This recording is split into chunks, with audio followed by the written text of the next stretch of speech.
So there are 7 main energy centers that make up the human subtle body or energy body. The first of which is called the root chakra. It's located at the base of your spine. And this one has to do with survival in the human experience. So having your basic needs met, feeling safe and secure in the world like you belong here, and feeling grounded, present in the human experience. And so when there's disturbances in the energy centers, you'll have a certain degree of suffering in your human experience. So with the root chakra, if there's disturbances there, you might deal with financial difficulties or be an overspender and cause financial difficulties. You might have a hard time feeling accepted. You might have anxiety or fears around those sort of things. It manifests itself in lots of different ways. And then above it is the sacral chakra. It has to do with pleasure in the human experience. We're pleasure-seeking beings, so this can be the most difficult energy center to master, but it is absolutely possible. Has to do with our emotions and our feelings, which are our guides to helping us understand whether or not we're having a pleasurable experience. So disturbances in the sacral chakra usually wind up reflecting themselves as like addictions and so forth. I talk more about this in my book, Leave in Love, if you want to check it out. So then you have your solar plexus, has to do with willpower in the human experience, and that is motivation, determination, giving yourself permission to enjoy life, giving yourself permission to complete your goals, allowing yourself to enjoy the human experience. So that's where the sacral chakra is enjoy the human experience, the root chakra is survival, and then the energy to allow yourself to do those things is in the willpower, the motivation, the determination, the confidence here within the solar plexus. So those 3 lower chakras make up your human nature. They are responsible for maintaining your ideas of separation. Separation isn't something that we want to eradicate from the mind. It's what allows us to perceive in others so that we can learn more about the fullness of who we are. We're existing as love in human form. And so it's important to have the awareness of it, but it doesn't have to govern the experience. And so as you begin to rise into the heart chakra and you go through spiritual awakening, I prefer the term remembering our heart awakening.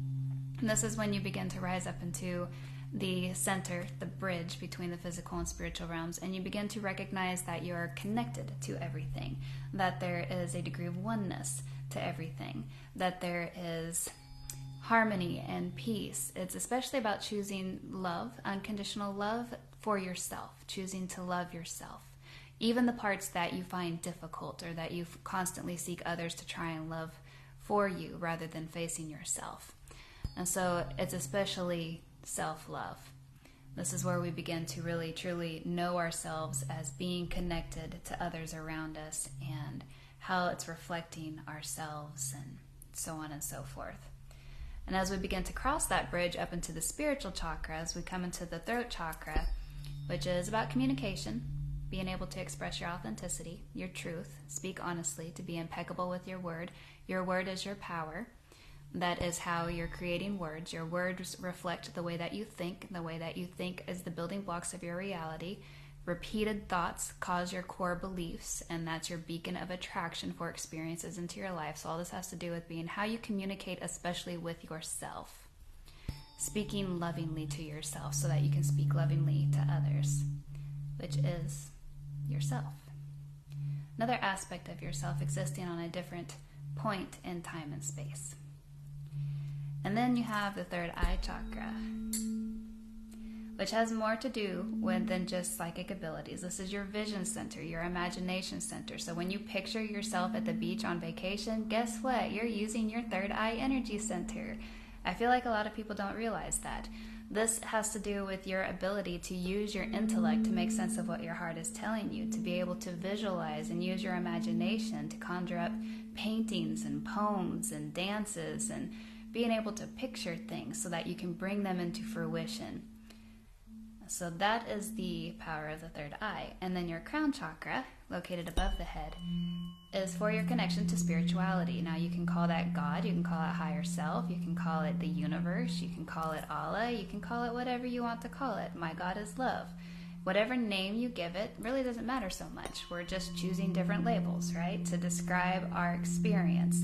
And so what matters most is that you feel connected to this part of yourself, because when you're connected to your spiritual self, you're able to see the bigger picture, which allows you to speak your truth, to be your authentic self, which is love that you're able to give to yourself and outwardly to the world, which helps you to feel motivated so that you can enjoy the human experience, which makes you feel like you belong here on this world, in this world, on this planet. And so they're all very intimately connected in that way. And so your energy, or chi, flows through these energy centers. And when your energy is low, it's because there's a disturbance that's causing the flow to slow. So you might be pinching off the energy flow. So for example, you might be pinching off the flow of energy in your solar plexus, and you'd be lacking or feeling that you're lacking motivation. And really what this comes from is that you're thinking that you're lacking motivation. And as you begin to work on changing your frame of thought, as you start to think of more motivating things, the energy begins to change. It begins to flow again. And mostly stress holds us back from being able to, like, stress causes the energy to become stagnant in the body. It just kind of sits, and then things begin to build up and calcify and harden and cause all kinds of physical disturbances in our bodies and in our relationships and in our experiences. It comes about in lots of different ways. So that's a little bit of information about the chakras. And like I mentioned, I have a book if you would like to check that out.